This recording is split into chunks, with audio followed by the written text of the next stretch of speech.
It was a rainy Tuesday evening in Seattle, the kind of persistent, misty rain that blurred the skyline and mirrored Charlotte Davis's mood exactly.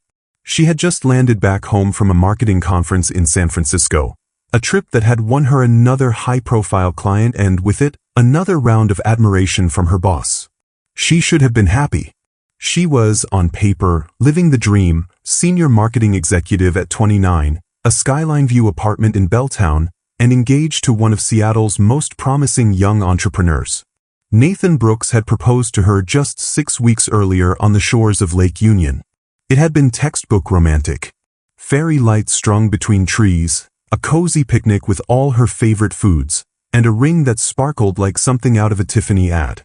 He had looked nervous, boyish even, as he'd knelt before her, his dark eyes filled with sincerity. "Charlotte," he'd said, voice steady despite the trembling in his hands, "you make every day feel like a Sunday morning. Will you spend the rest of them with me?" She had cried. Of course she had. And she had said yes. But now, as she unlocked the door to Nathan's loft with the key he insisted she keep, she felt off. There was no real reason for the unease. Just a chill under her skin, like a premonition. The lights were off, but his car was outside. Maybe he was asleep. Maybe he was out for a jog. Maybe. Her thoughts halted at the sight of his phone buzzing silently on the coffee table. She almost didn't look. She wasn't the kind of woman who checked phones. That wasn't her. But something about the way the screen lit up and the name that flashed across it froze her in place. Amelia Davis. Her sister. The preview of the message read, "Miss you already. Last night was incredible. Let's tell them soon. I'm tired of hiding."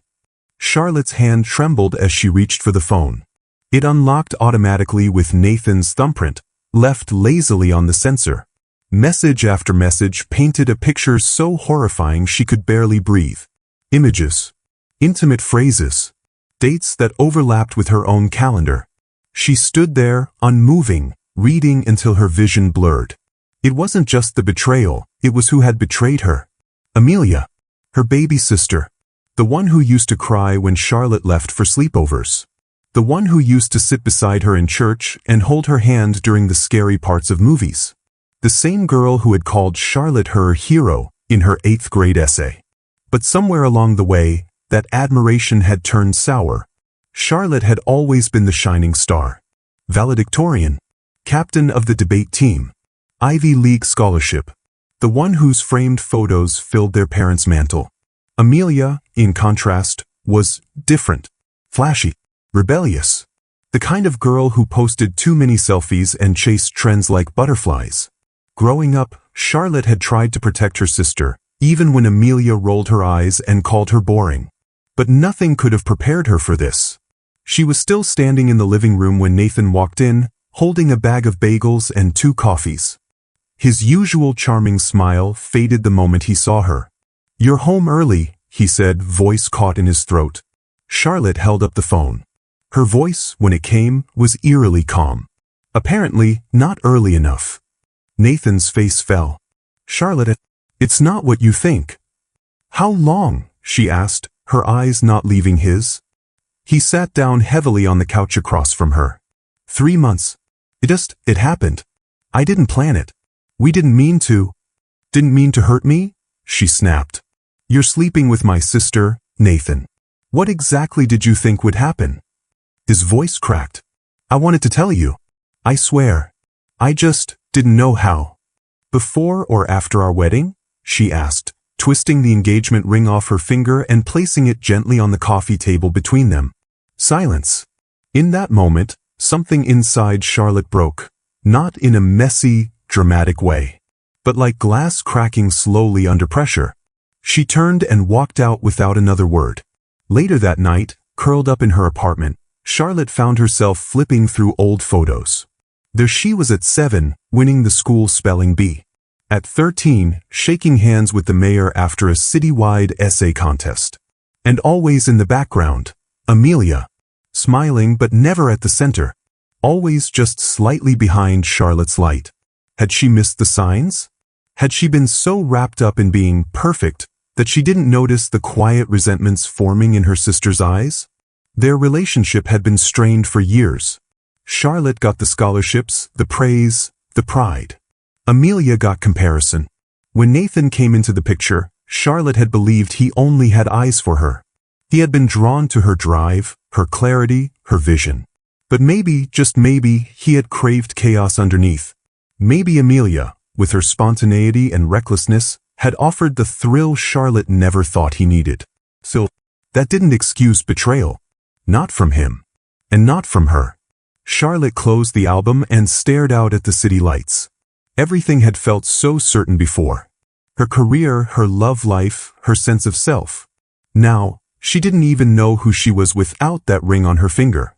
A week passed before she answered Amelia's calls. When she finally did, it wasn't out of forgiveness. It was curiosity. She needed to understand how the sister who used to braid her hair and share her secrets could so willingly destroy everything. They met at Cary Park. Ironically, the same place Charlotte and Nathan had taken their first move. The flight had landed an hour early, just as the Seattle sky opened up with a steady drizzle that painted the windows of Charlotte Davis's Uber like melting glass. She watched the world blur outside, pavement glistening, headlights reflecting off puddles, people hurrying under umbrellas, and thought, for once, she would beat time itself. Maybe surprise Nathan with pastries from that little French bakery in Capitol Hill. Maybe crawl into bed beside him, warm and tired, and listen to the sound of the rain together. She hadn't planned to come home today. But the conference had wrapped early, and she missed him. That should have been a red flag. Charlotte never missed people mid-trip. Not even Nathan. But something had been off lately. She couldn't quite name it. Just little things, delayed replies, sudden changes in plans, the way he always seemed half there in their conversations, like he was saving part of himself for something or someone else. Still, she shook it off. Nathan had always been intense when work piled up, and she knew his startup was on the verge of landing its first major round of funding. He had reasons, excuses, but Charlotte was about to learn that some truths don't give you time to prepare. When she pushed open the door to Nathan's loft in Fremont, the silence hit her first. Not the comfortable silence she knew, the kind filled with the hum of the fridge or distant music from his office speakers, but a heavy, waiting silence. Like the air knew something she didn't. "Nathan?" she called softly, dropping her bag near the entry. No answer. His phone was on the coffee table, screen facing up, buzzing quietly. Charlotte didn't intend to look. She never snooped. She hated the idea of being that woman, the paranoid one, the one who doubted. But this wasn't a decision. It was instinct. Her eyes flicked down just as a message lit up.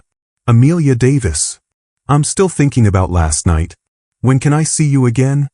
Her body went cold. For a full 5 seconds, Charlotte couldn't breathe. Her own name didn't even feel real in her head anymore. Her sister. Her blood. The girl she'd carried on her back after she scraped her knees. The girl she used to sing to sleep. Amelia. She snatched the phone before it could go dark again and stared at the screen. There were more messages. Some recent. Others going back weeks. A photo. A date. A heart emoji. Mentions of nights together when Charlotte had been in New York. In Austin. In Denver. All the time she thought Nathan had been alone. He wasn't. And worse, he wasn't just with anyone. He was with her sister. When the door opened 20 minutes later, Charlotte was still sitting there, the phone in her lap, hands clenched around a throw pillow to keep them from shaking. Nathan stepped inside, holding a takeout bag and 2 coffees. He froze when he saw her. His smile, habitual and harmless, faltered instantly. "You're home early," he said too casually. "I had a feeling," she said, her voice low and brittle. Nathan glanced at the table. Saw his phone. The look on his face told her everything before he even spoke. "Charlotte," he swallowed. "I can explain." Her laugh was sharp, bitter. "Really? Because I'd love to hear the version of this where you accidentally fell into bed with my sister." Nathan set the food down slowly. His hands were shaking. It wasn't supposed to happen this way. "How long?" she asked, already knowing she'd hate the answer. He hesitated, then sat across from her like a man headed to his own execution. 3 months. 3 months. She thought back, counting backward like her mind couldn't stop itself. That would have been right after Thanksgiving. Right after that awkward family dinner where Amelia had lingered too long near Nathan during dessert. Where Charlotte had chalked up her sister's weird energy to jealousy. Or wine. Or both. She hadn't imagined it. None of it. "I don't understand," she whispered, suddenly exhausted. "Why her?" Nathan's eyes dropped. "It wasn't planned. We ran into each other at that gallery opening downtown. You were in Dallas. We started talking. Listened." Charlotte flinched like he'd slapped her. "She listened?" Nathan looked panicked now. "I didn't mean it like that. I meant that Amelia, she was there. I was confused. Things with us were different. You've been so busy. You're always conquering something. And I guess I needed someone less accomplished?" Charlotte cut in, her voice sharp as glass. "No. God no. He broke off, his hands twisting in his lap. "I felt like I was falling behind. Like you were sprinting ahead and I couldn't keep up." Charlotte stood slowly, the pillow falling from her hands.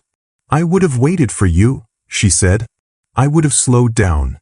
He didn't answer. She pulled the engagement ring off her finger and placed it on the table between them, gently, like it was a relic from another life. "You don't get to say you didn't mean to hurt me. You knew exactly who she was to me." "I'm sorry," Nathan said, almost inaudibly. "So am I," she replied. "But not for leaving. For not seeing who you really were sooner." The fallout was swift and sickening. Their parents were devastated.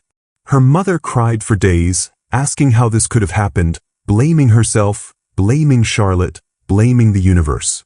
Her father, who had always idolized Charlotte's steadiness and discipline, refused to speak to Amelia altogether. But Amelia? She didn't even flinch. When they finally sat down at her parents' home for what was supposed to be a family healing dinner, Charlotte didn't recognize her sister anymore. "I didn't plan this," Amelia had said, her voice syrupy with faux remorse.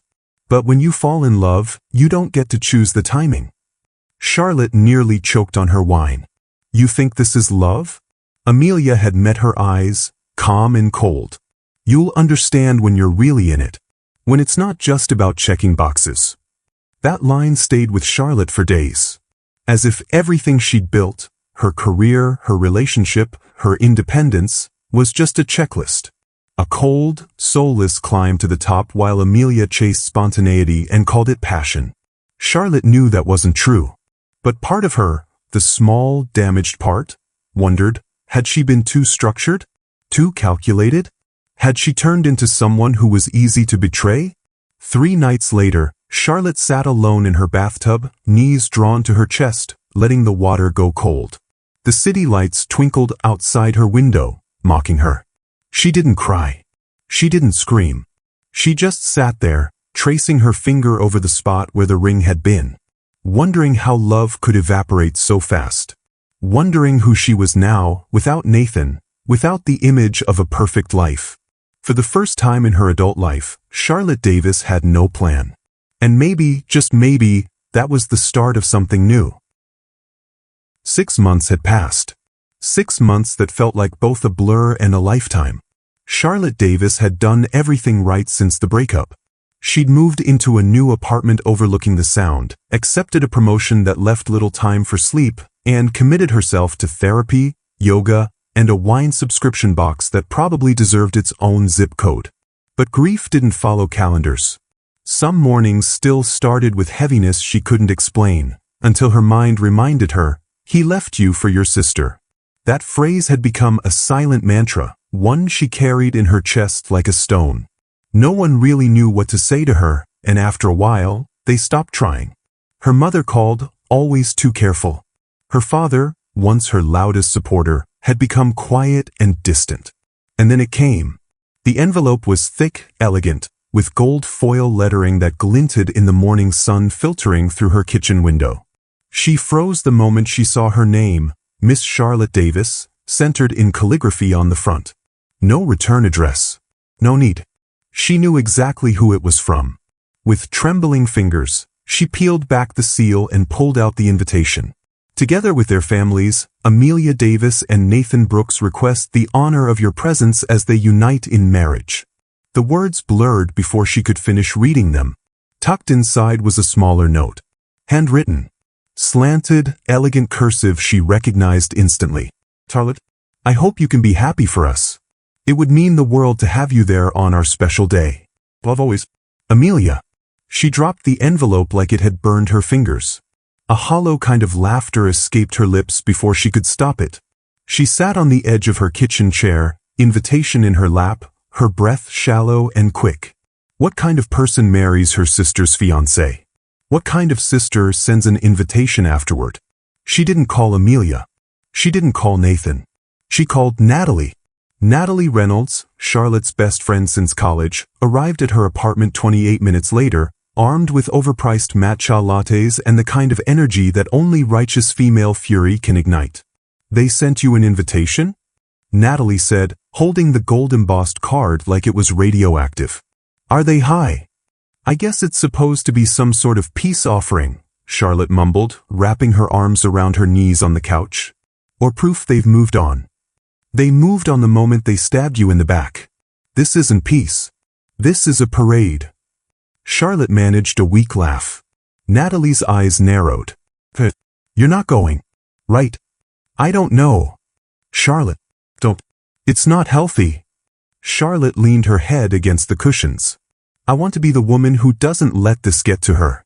The woman who can walk into that wedding looking amazing, holding her head high, and prove I've moved on. Natalie blinked. Then she stood. Fine. Then we're doing this my way. Welcome to Operation Glow Up. The next 6 weeks became a whirlwind. Natalie made a spreadsheet. There were tabs for skincare, hair, wardrobe, workouts, mental health check-ins, and, yes, potential date candidates. Charlotte objected to that last one, but Natalie insisted. You cannot show up alone, she said. Not when they're expecting you to be fragile. I am fragile, Charlotte countered. Not after I'm done with you. First came the dress. They tried on dozens, each one more dramatic than the last. Nothing clicked until Charlotte stepped into a crimson silk gown with a deep V-back and a subtle slit at the thigh. It was simple, striking, and unapologetically bold. This is it, Natalie breathed. You're a phoenix. This is your resurrection. Then came the transformation. Weekly facials. Early morning sessions with a personal trainer named Jordy who had a man bun and motivational quotes tattooed on his arms. Hair treatments, teeth whitening, and makeup trials. Charlotte began to feel like herself again, not the woman who'd been betrayed, but the woman she had forgotten existed. Resilient, intelligent, magnetic. But something still felt hollow. And then fate intervened. It was a Thursday night, exactly 10 days before the wedding, when Charlotte attended a charity gala for the Seattle Children's Foundation. Her firm had sponsored a table, and though she'd almost begged out, her boss insisted her presence was important. She wore a navy blue cocktail dress, kept her makeup soft, and promised herself she'd leave after an hour. She never expected to meet him. The collision was literal. She turned too quickly from the bar, champagne in hand, and collided straight into someone behind her. The drink spilled across his charcoal gray suit. Oh my God, she gasped, reaching for cocktail napkins. I was just thinking this suit was too clean, the man said, laughing as he helped her dab the stain. You've done me a favor. Charlotte looked up. He was tall, maybe 6 feet 2 inches, with sharp cheekbones, kind eyes, and a voice like warm wood. His name tag read, Benjamin Carter. Architect. I am so sorry, she said again, flustered. I'm really not, he replied. They found themselves in conversation, first out of politeness, then out of genuine connection. He'd lived in Tokyo for 4 years. Designed cultural centers in Barcelona. Returned to Seattle just months ago. He missed real bagels and the way rain smelled in the Pacific Northwest. He asked what she did, and she gave the professional summary, to which he replied, one of the minds behind every ad that's made me feel guilty about not using more sustainable dish soap. She laughed for real, deep, bellyful, and unexpected. As the event wound down, he asked if she wanted to continue the conversation over coffee. She said yes. They met again 2 days later. Then again the following week. On their third date, she told him about the wedding. "Let me guess," he said, "your evil ex and your sister who should be in a soap opera?" She choked on her drink laughing. "Pretty much." Benjamin grew serious. "Are you going?" "I'm still deciding." He looked at her for a long moment. "Then, if you do take me." She blinked. "You barely know me." "That's not true," he said. "We've spent 12 hours talking over coffee and wine. I know you like your eggs scrambled with chives, you hate when people don't use turn signals, and you're brave in ways you don't even realize." She was speechless. "You don't have to prove anything to them," Benjamin said. "But if you do decide to go, I'd like to stand beside you. As a real date. Not just a prop." Charlotte nodded slowly, her heart doing something it hadn't done in months. It fluttered. 10 days later, Charlotte arrived at the wedding venue with Benjamin by her side. Heads turned. Amelia's smile faltered. Nathan looked away. Charlotte didn't speak. She didn't need to. She stood taller. She radiated peace, power, and presence.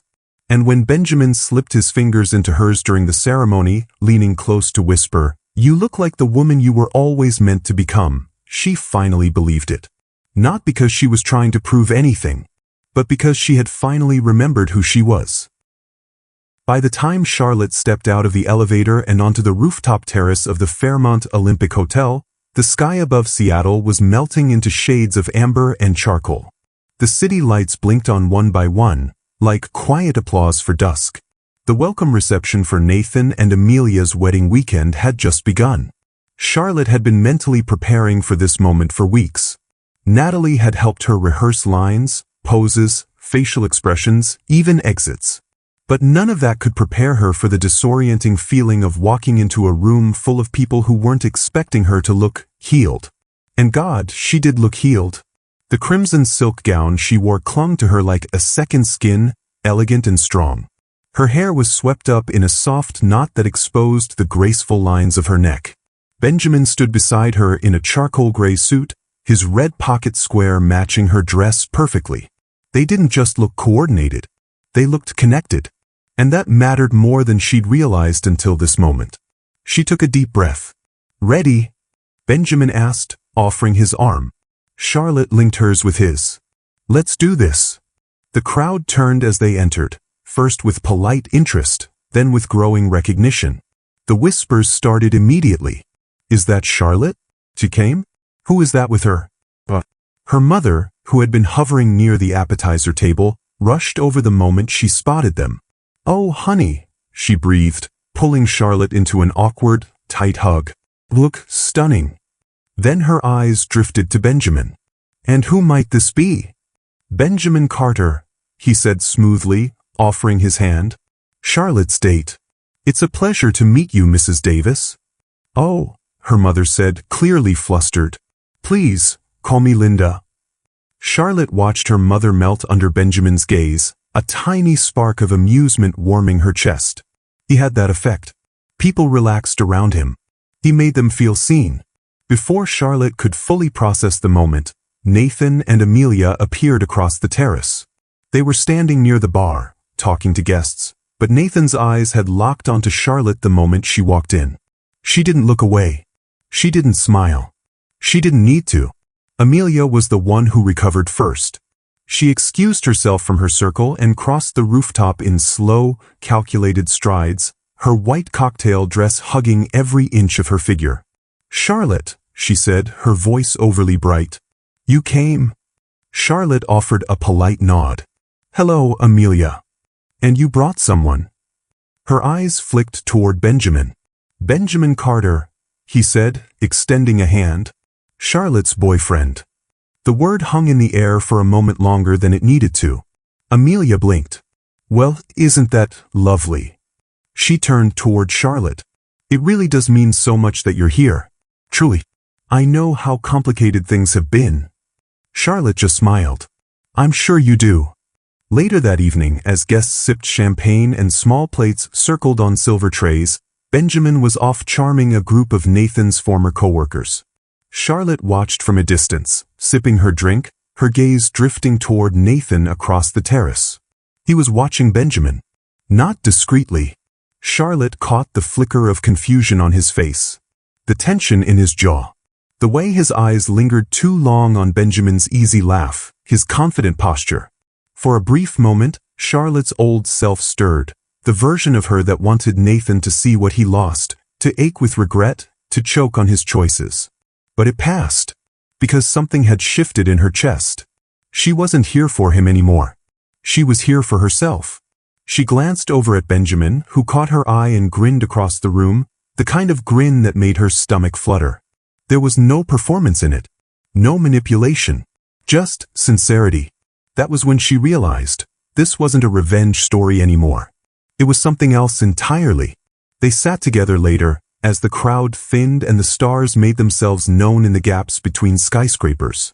"Do you regret coming?" Benjamin asked, handing her a fresh glass of champagne. Charlotte stared out at the city. "No, not anymore." She turned to him. "You've been amazing tonight." He gave a half smile. "You mean dazzling your ex, bewildering your sister, and charming every member of the Davis family?" "That too," she said with a laugh. "But more than that, you've made me feel like me again." His face grew serious. "You are more than what they did to you, Charlotte." She nodded, eyes stinging unexpectedly. "I think I forgot that for a while." He reached over, his hand resting gently on hers. "Then I'm honored to remind you." They sat in a comfortable silence for a long beat, listening to the hum of laughter and soft jazz drifting from the speakers. "I was going to fake it," she admitted quietly. "This whole night. The dress, the smiles, the boyfriend. I was going to wear revenge like perfume."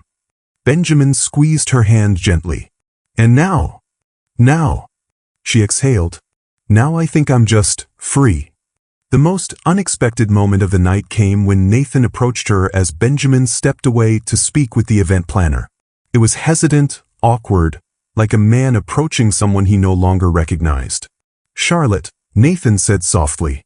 She didn't stand. He sat beside her, uninvited but not unwelcome.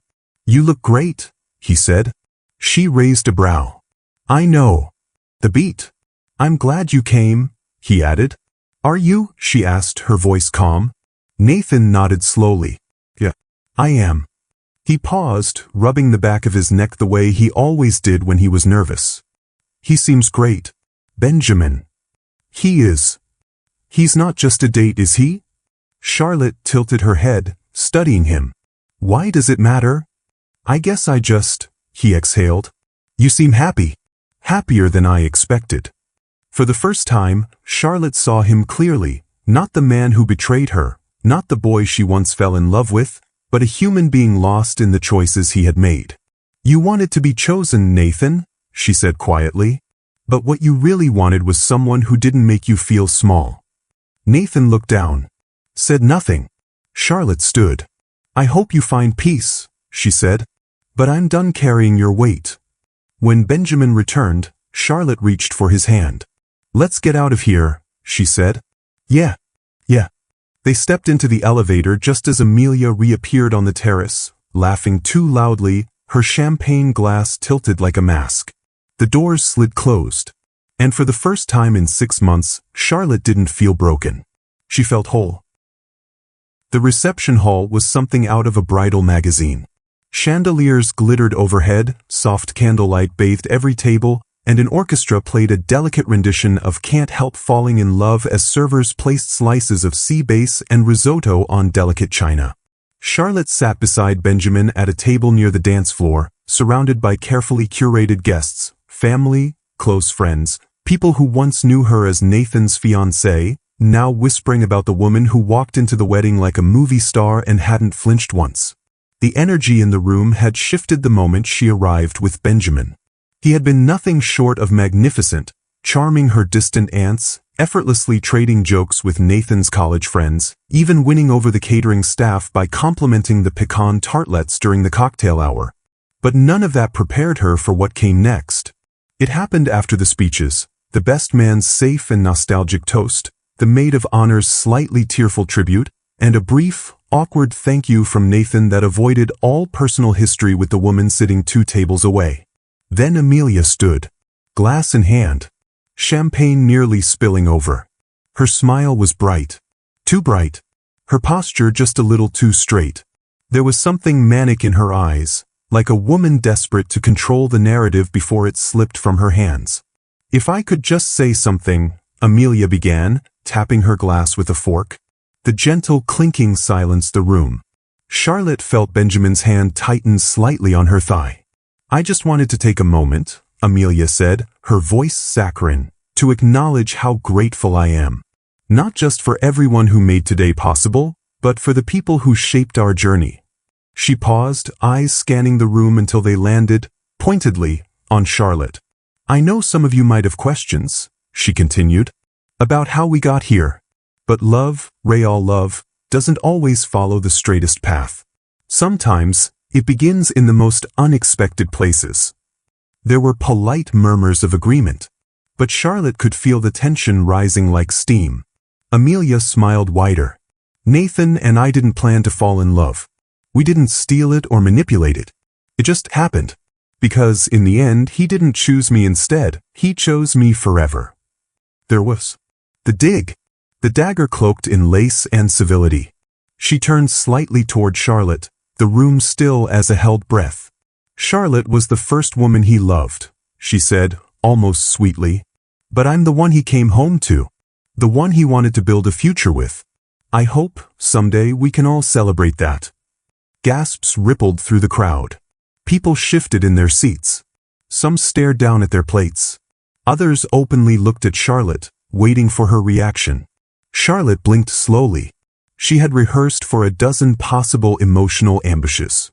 But not this. Next to her, Benjamin set down his glass. And then he stood. Not rushed. Not angry. Steady. All eyes turned. He raised his glass, his voice smooth and clear. "If I may." The room froze. Even the string quartet stilled. Benjamin didn't look at Amelia. He looked at Charlotte. "I hadn't planned on speaking tonight," he said. "But I feel compelled to say something." He turned now, facing the guests. The crowd that once whispered about Charlotte behind closed doors. "I haven't known Charlotte as long as some of you. I didn't witness her relationship with Nathan, or the end of it.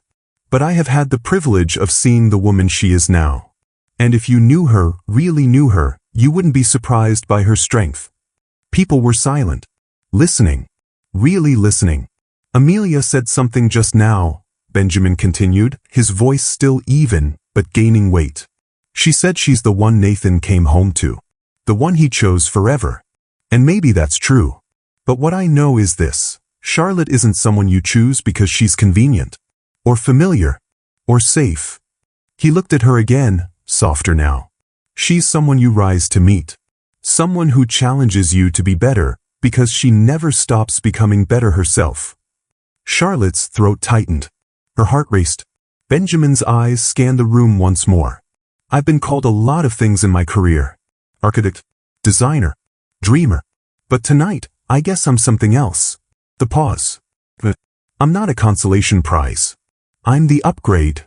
A stunned silence followed. Then a laugh, sharp and delighted, escaped from someone in the back. Applause started. Scattered at first. Then swelling. Earnest. Amelia's face had gone pale, her smile frozen in place like a cracked porcelain doll. Nathan stared into his drink, unable to meet anyone's eyes. Charlotte remained seated. Frozen. Not because she was embarrassed, but because she had never felt so utterly seen. When Benjamin sat back down, Charlotte turned to him, her voice a whisper. "You didn't have to do that." He met her gaze, his tone gentle but firm. "Yes, I did." She swallowed hard. "You meant what you said?" Every word. The rest of the reception blurred. But the looks changed. People didn't approach her with pity in their eyes anymore. They came with curiosity, admiration, even apology.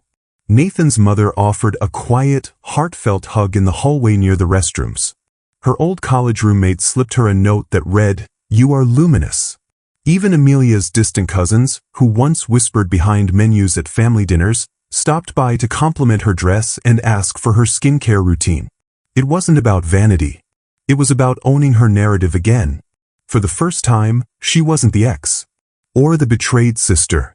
She wasn't even the guest at the wedding no one expected to show. She was Charlotte Davis. And she had risen. Hours later, in the quiet of the parking garage, Benjamin held her hand as they walked toward his car. Neither of them spoke for a while. Then she turned to him. "Why did you say it that way?" "I'm the upgrade." He smiled. "Because it's true." She laughed softly. "You sounded so sure." "I am." He stopped, turning to face her fully. "You're not someone a man forgets, Charlotte. You're someone a man builds a life with." Her breath caught. "I know this started as a plan," he continued. "A strategic +1. But somewhere between the fittings and the jokes and the way you look at people when you think no one's watching, I fell in love with you." Charlotte stared at him. "Then, you're really bad at playing it cool, you know that?" Benjamin grinned.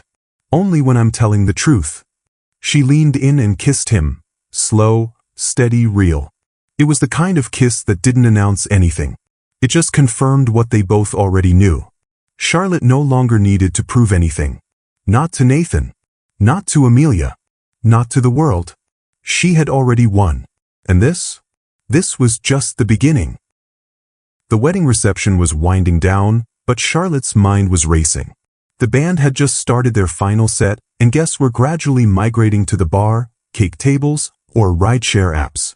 She had danced twice with Benjamin, smiled politely through a dozen conversations, and endured more sideways glances than she could count. But now she needed air.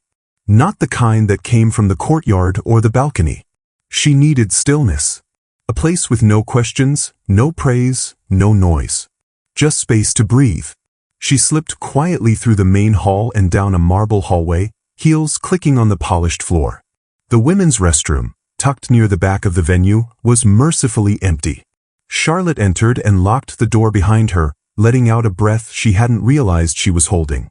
She stared at her reflection under the soft vanity lights. Her makeup was still perfect.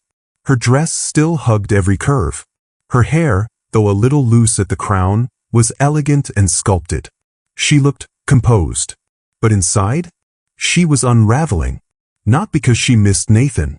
Not because of Amelia's earlier passive-aggressive toast. But because for the first time in a very long time, she felt everything at once. Anger. Liberation. And beneath it all, something she hadn't been ready to admit. Forgiveness trying to bloom.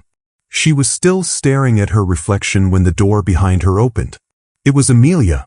Their eyes met in the mirror. Amelia paused, one hand still on the doorknob. Her mouth opened slightly, then closed again. Charlotte turned slowly to face her, unsure whether to speak or leave. But Amelia broke the silence first. "Of course you'd be in here," she said, the words soft, almost tired. "Always slipping away just when things get uncomfortable." Charlotte folded her arms. "I came in here to avoid a scene, not start one." Amelia shut the door behind her and leaned against the wall. She looked different up close. Flushed. Tight-lipped. Not the glimmering, confident bride from earlier, but someone more undone. More real. "You think I planned that toast to hurt you," Amelia said. "And maybe I did. But not in the way you think." Charlotte arched a brow. "There's a right way to hurt me?" Amelia exhaled, annoyed at herself more than anything. "I don't know. Honestly, I've been writing that speech in my head for months. And it still came out all wrong. It sounded pretty rehearsed to me." "I didn't mean to make you the villain," Amelia said, finally stepping closer. "But sometimes I need people to see you the way I did growing up." Charlotte blinked, confused. "What's that supposed to mean?" Amelia looked down, fingers twisting the fabric of her dress. "You were perfect, Charlotte. Boys. Everyone said so. Teachers, coaches, mom did. You were the golden child. I couldn't do anything without hearing, 'Why can't you be more like your sister?'" Charlotte was stunned. "Amelia, I never." "I know you didn't ask for it," Amelia cut in, eyes glistening now. "But that didn't make it easier. You walked through life like it owed you success. Everything you touched worked. College. Nathan. And me? I was always catching up. Charlotte leaned against the marble sink. Her mind was spinning. You think I never struggled? She asked. I worked harder than anyone I knew. I wasn't gifted, Amelia. I was exhausted. I just never showed it. Amelia let out a bitter laugh. Because even your pain was polished. They were silent for a beat. Two sisters. Two worlds. Same blood. Different stories. And then Amelia whispered something that shifted everything. When Nathan started talking to me, really seeing me, it felt like I finally won something. Charlotte's breath caught. Won. Amelia nodded, ashamed but defiant. I'm not proud of it. But yeah, for once, I wasn't the background character in your life. He wanted me. Not because I was someone's sister, but because I was enough. Charlotte looked at her, really looked at her, for the first time in years. Her little sister, still seeking validation like a kid holding a crayon drawing up to the fridge. And now? Charlotte asked quietly. Does he still make you feel that way? Amelia hesitated. Her silence was an answer. Charlotte softened, the sharpness in her voice giving way to something more human. You didn't steal Nathan because you loved him, Amelia. You took him because you thought it would make you feel like me. Amelia's eyes welled up. I thought it would fix the space inside me. And did it? Amelia shook her head. It just made it deeper. The confession hung in the air like a fragile glass ornament, delicate and raw. Charlotte crossed the room slowly and reached for a tissue. She handed it to her sister, who took it with trembling fingers. They stood there, mirror images, but not reflections, each nursing invisible wounds. I don't hate you, Charlotte said finally. I wanted to. I tried. But I don't. Amelia sniffled. I wouldn't blame you if you did. I hated what you did, Charlotte clarified. But I'm starting to understand why you did it. Amelia looked up. And that matters? Charlotte nodded. It does now. For a long moment, neither spoke. The silence wasn't empty anymore. It was spacious. Gentle. Do you think we'll ever be okay? Amelia asked, voice barely above a whisper. I don't know, Charlotte replied. But this? Talking like this? It's a start. Amelia smiled faintly, wiped her cheeks. You always knew how to put things into words. Sometimes, Charlotte said. Sometimes I just needed to shut up and listen. Amelia chuckled through her tears. And then quietly she said, I'm sorry. Charlotte closed her eyes. Then opened them. Thank you. As they walked out of the restroom together, shoulder to shoulder, if not yet heart to heart, Charlotte felt lighter. Not entirely whole, not absolved of the past, but unburdened. Benjamin spotted her from across the room. His eyes locked on hers with that steady warmth that always calmed her storm. Charlotte gave her sister one last look. I hope you find what makes you feel whole, Amelia. But don't expect it to come from someone else. Especially not from trying to become me.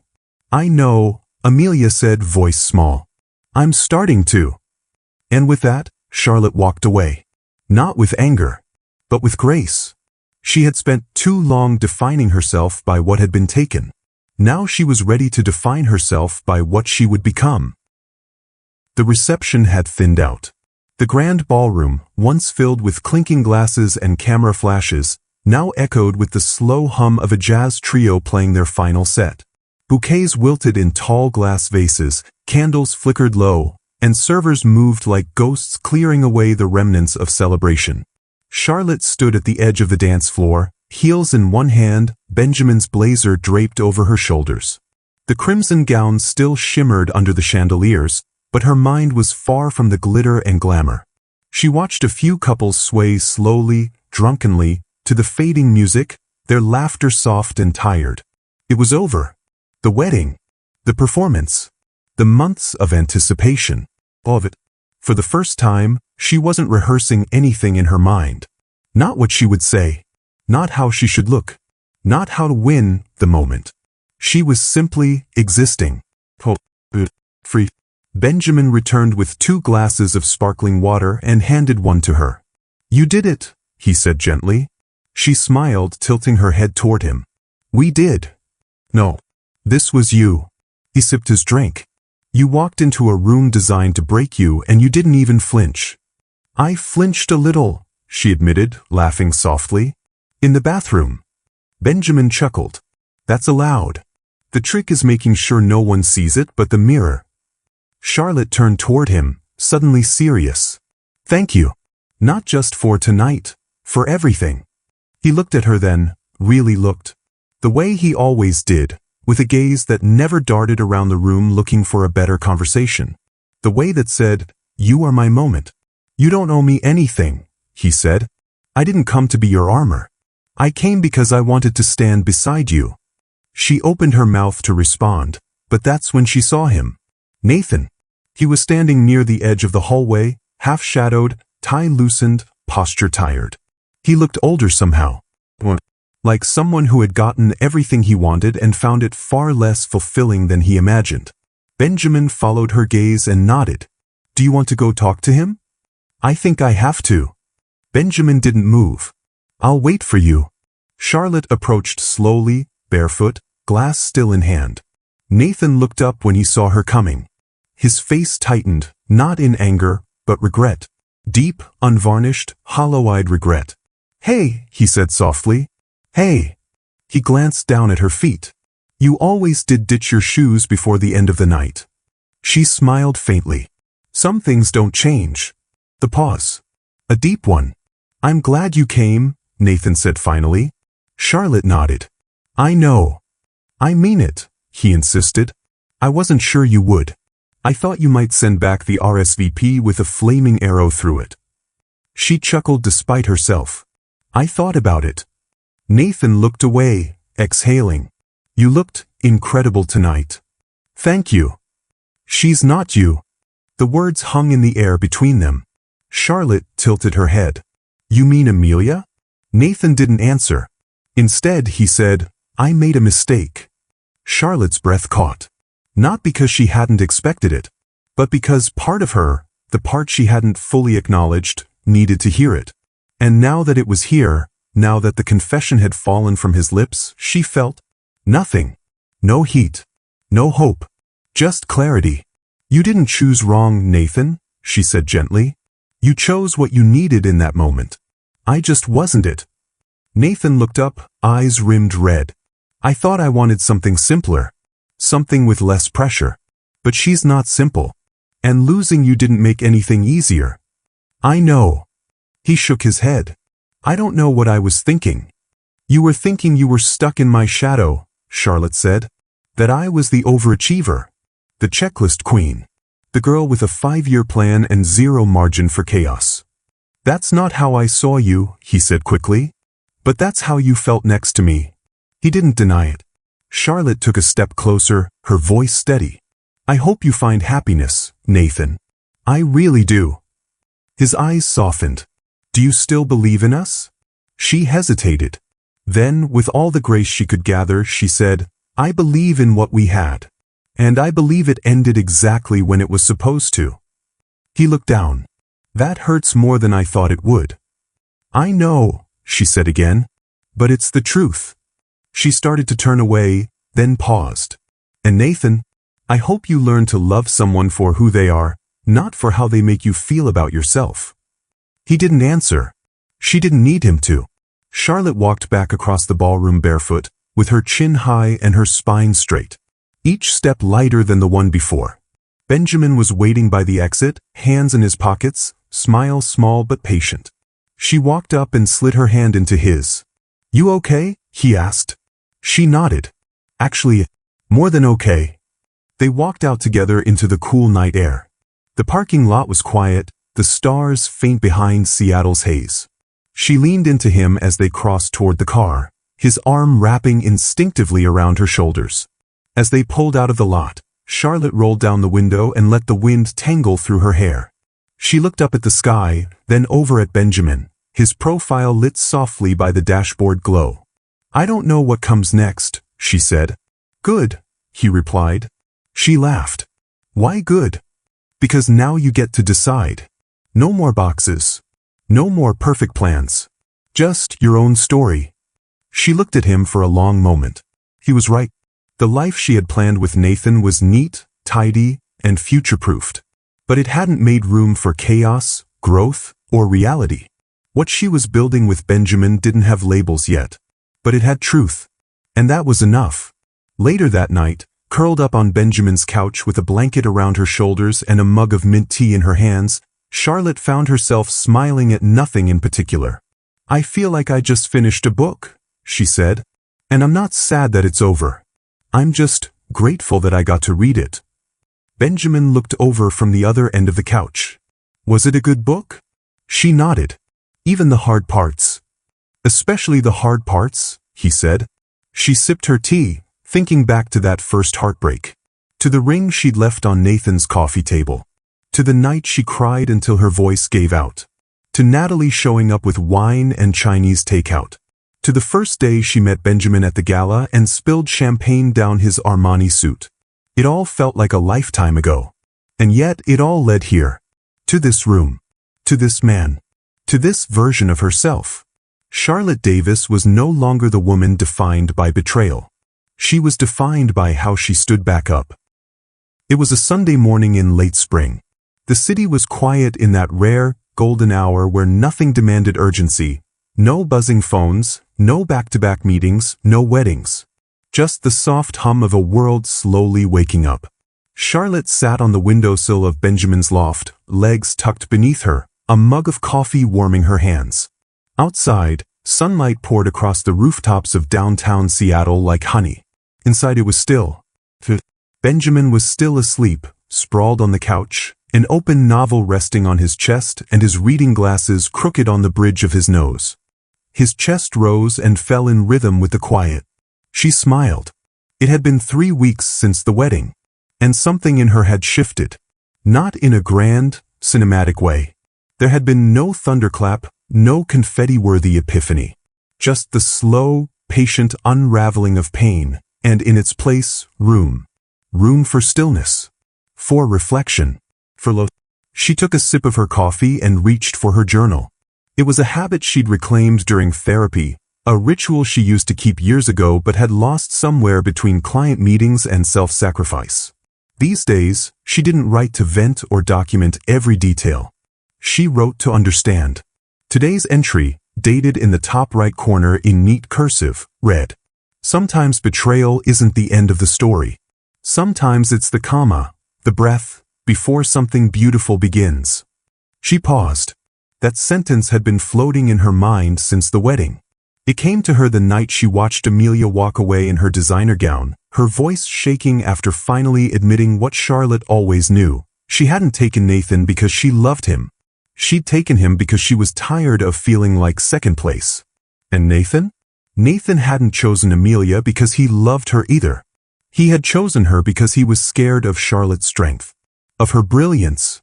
Of the way she made him confront his own limitations. So much of what Charlotte had believed was love wasn't. It was fear. Validation. Proximity to someone else's success mistaken for connection.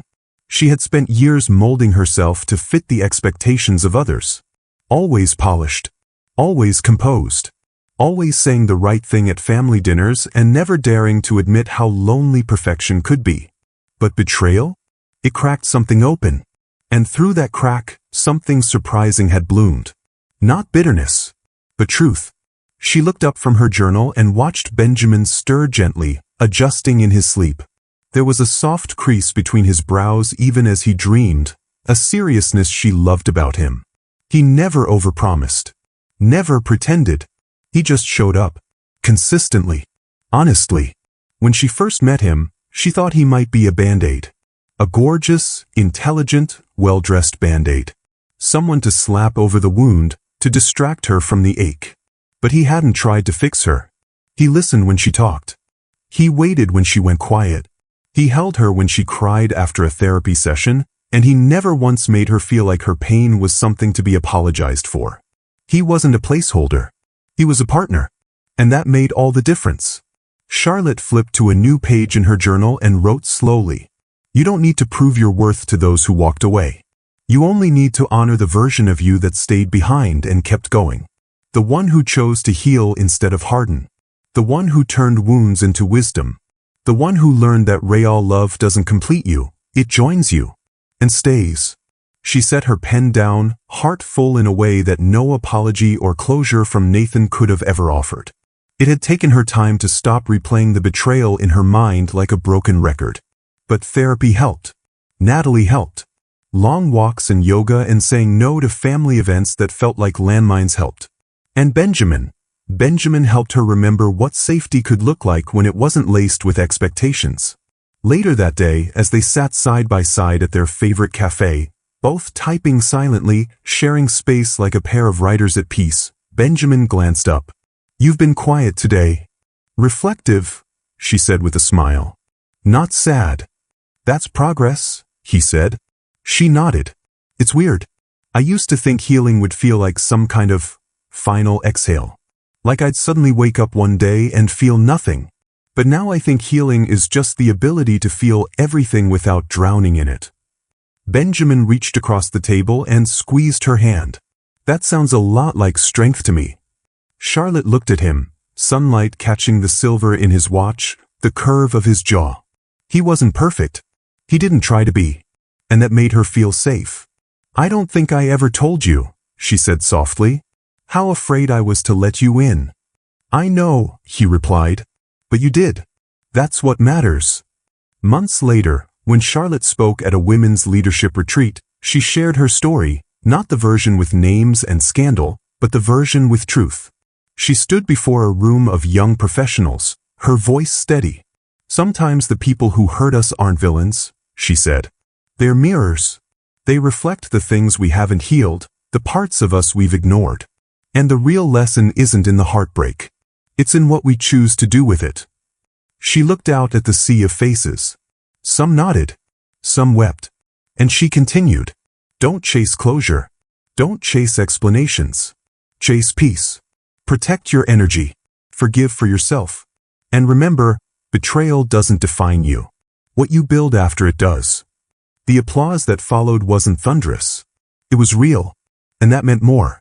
That night, Benjamin picked her up from the venue. As they drove home, city lights glimmering around them, Charlotte turned toward him and whispered, "Thank you for showing me I could be loved like this." He glanced over. "You always could. You just didn't know it yet." The life she'd once imagined, with picture-perfect photos, Pinterest boards, and carefully curated milestones, had died the moment Nathan betrayed her. And in its place, a life that was real, beautiful in its mess, honest in its joy, and full of promise not because of some grand gesture, but because of small, daily truths. Love after betrayal isn't a replacement. It's a rebirth. And Charlotte Davis? She was just getting started.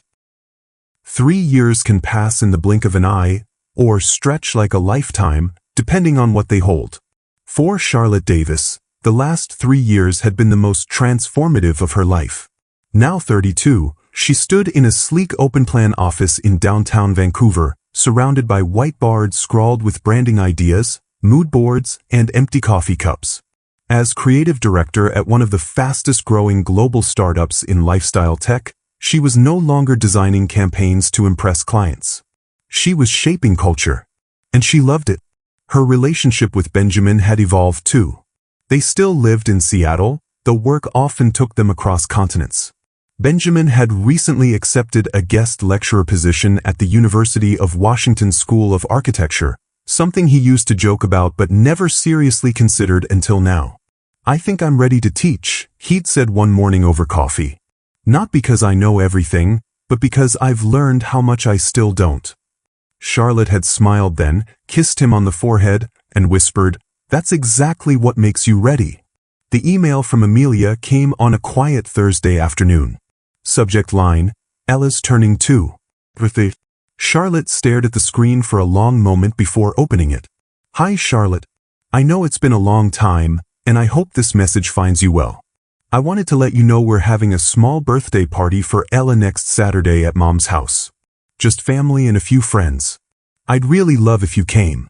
I know things haven't always been easy between us, but I want Ella to grow up surrounded by women who are strong, kind, and real.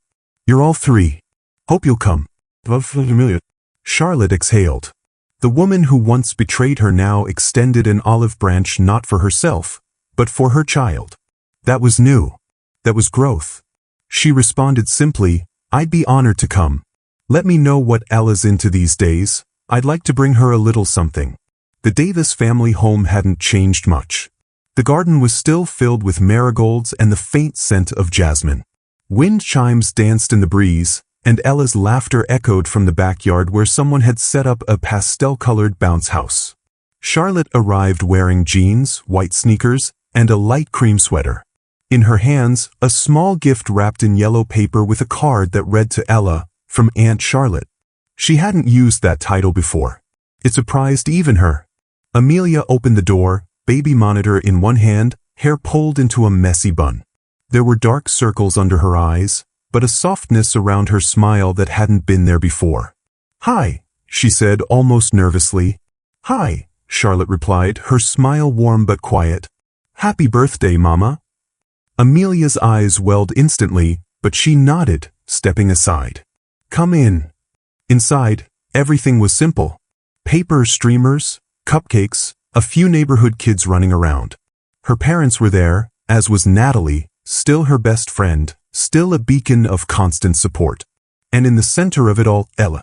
A little bundle of curly dark hair and apple cheeks, bouncing with delight as she unwrapped a pile of picture books. Charlotte crouched beside her and offered her gift. Hi, Ella. I'm your Aunt Charlotte, she said softly. Ella blinked up at her with round, curious eyes.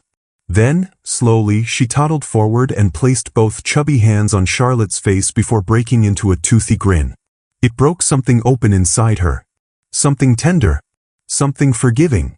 Later, as the party wound down and the kids napped in various corners of the house, Charlotte and Amelia found themselves alone in the kitchen.